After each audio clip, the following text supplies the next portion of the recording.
I really need you to get off that bus.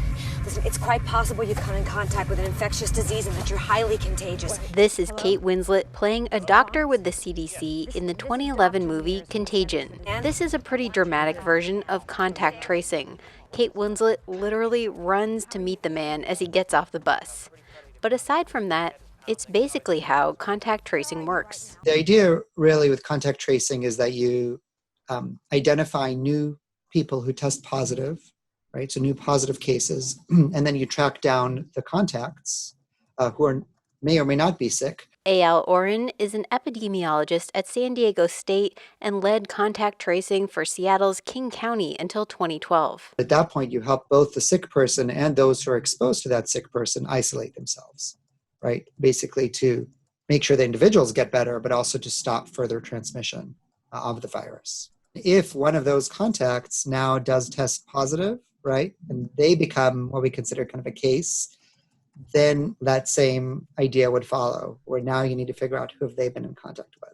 Right now, that wouldn't be too difficult.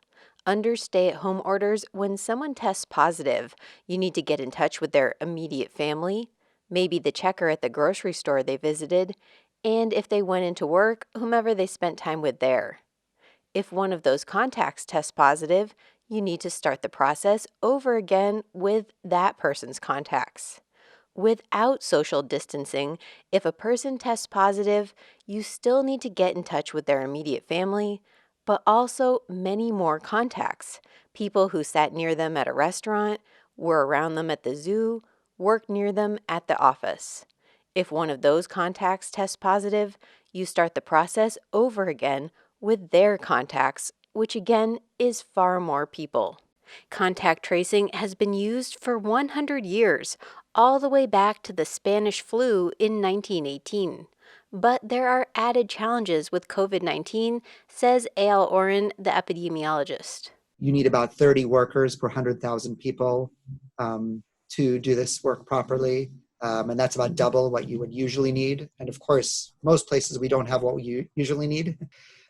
Based on just budget cuts. San Diego County is in the early stages of developing a program and is planning on hiring 450 contact tracers, which is about half of what Oren recommends. There are privacy concerns even in old-fashioned contact tracing, but some states are taking contact tracing a step further with smartphone apps. The question is whether they'd work and what privacy concerns surround them. We'll talk about those more tomorrow.